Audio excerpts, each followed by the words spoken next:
Abandoned ship! We've been boarded!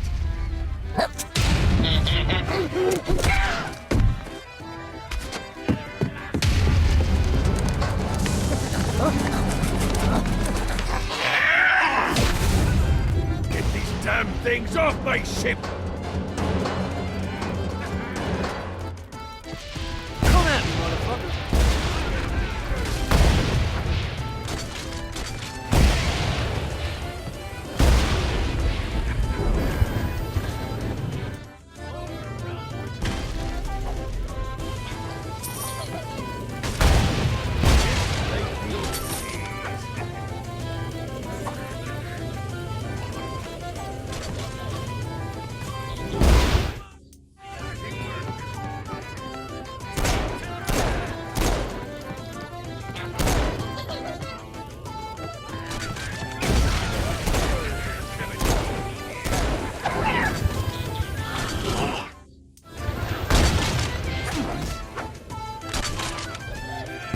Just like the old days. Get it off! Get it off! Toast to you, good sir.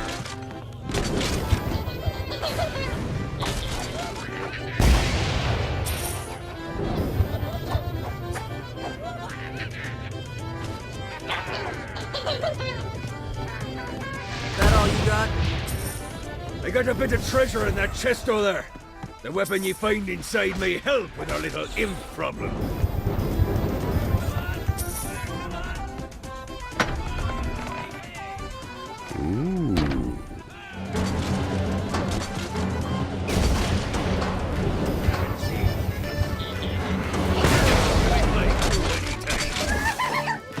Fighting little bastard.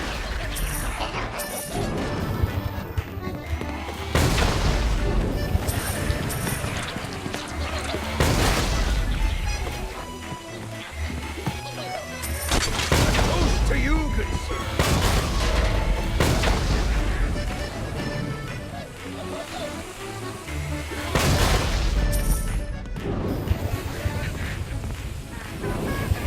I summoned these imps to serve as my crew. I forgot what a handful they could be. Once aboard, they wouldn't listen to their captain. They ran amok in the bowels of the ship.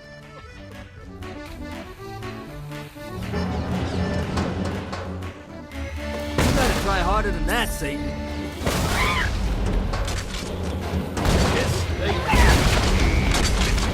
No, not another one of these.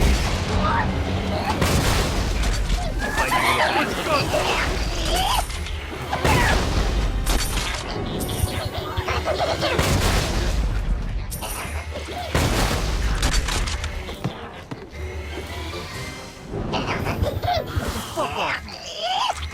Hey, it's okay to drop the pirate voice. What pirate voice would that be? Wow.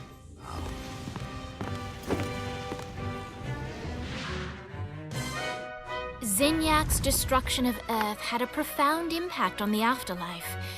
To heaven, it was a logistical nightmare. St. Peter's meticulous nature drove purgatory wait times to unbearable levels. Meanwhile, in hell, where souls in pain were used as currency, it created a new era of prosperity for the wickedly enterprising. This economic boon resulted in the coffers of hell to be overflowing, which in turn piqued the interest of the most notorious man that sailed the seven seas. Long had Blackbeard been a thorn in Satan's side, robbing tax collectors on a semi-regular basis. But the promise of an immeasurable fortune drove him to be even bolder. An arrangement was reached. Blackbeard would provide information on strategic targets in exchange for a share of the profit. Johnny, who was interested in murder, not money, happily agreed.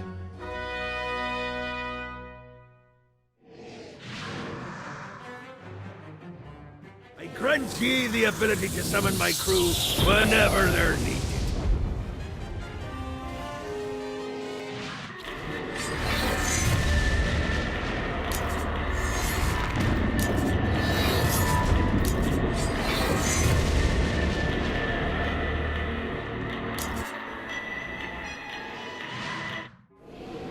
All right, matey.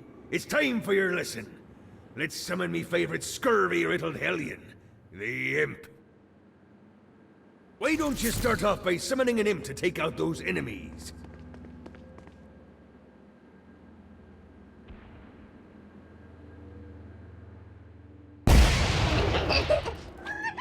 There you go, mate.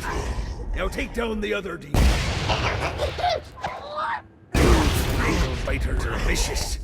Now let's practice your aim. Take down the demons on the islands.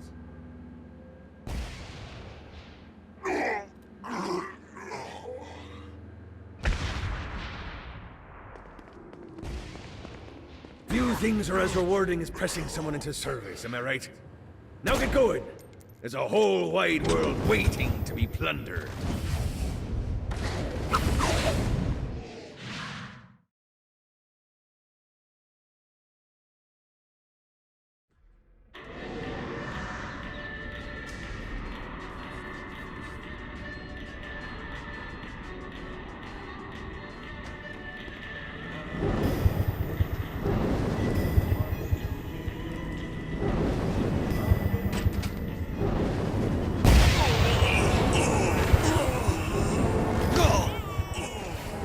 See what these things can do. I raided a Centerpol office and found information on where the president is being kept.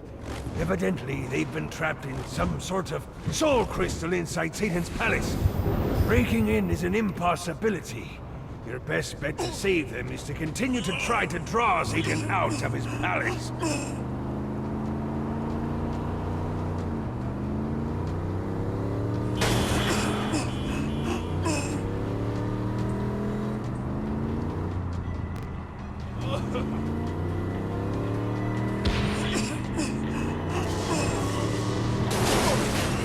You wanna play too?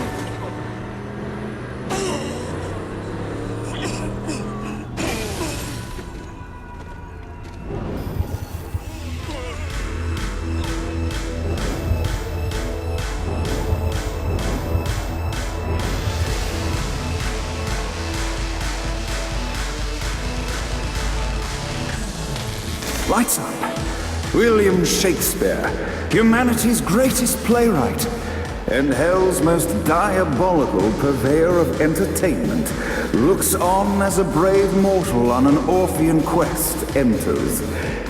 The bard's interest is piqued, and he looks to test his visitor's mettle.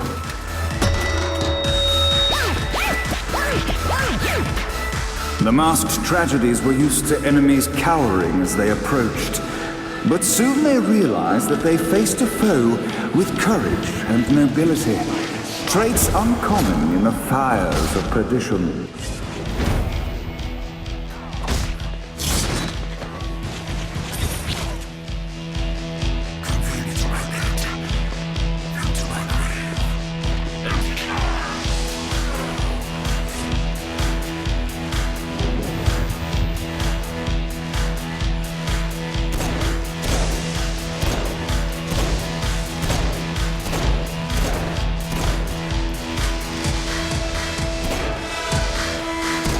The inciting incident resolved.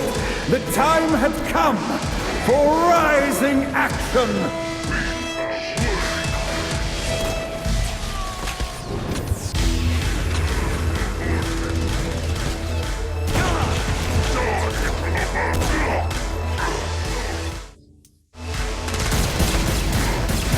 The battle raged on below, and as bullets and blood flew, the bard arched a curious eyebrow. Could this mortal be the exact thing that Shakespeare needed? Keep it coming. This battle's far over. Arise! And now, Act 3!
the conflict resolved, Shakespeare eagerly awaited meeting the champion that dispatched so many of his men. Undoubtedly, they were here for the Bard's aid, and while happy endings were not a thing found in hell, Shakespeare always had a soft spot for comedies. In the land of the living, William Shakespeare is regarded as one of the most prolific playwrights of all time. However, to the denizens of hell, the bard is seen in a far different light. After selling his soul for fame and adoration, Shakespeare served in hell as Satan's spy master general. In doing his duty, Shakespeare would punish the souls he was investigating by forcing them to perform in grotesque passion plays for Satan's amusement. But in a Twelfth Night-esque twist, Shakespeare found himself living a double life. While he projected an image of cruelty, his heart was as soft as Jezebel's.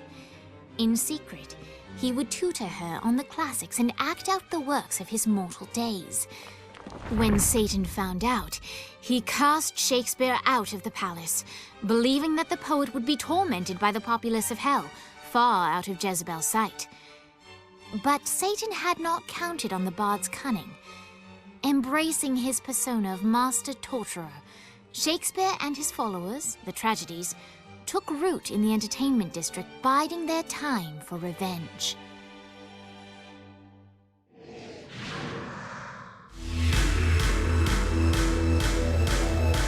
And so Shakespeare called forth the Deus Ex Machina to bestow our protagonist with the arcane power of Force Stomp.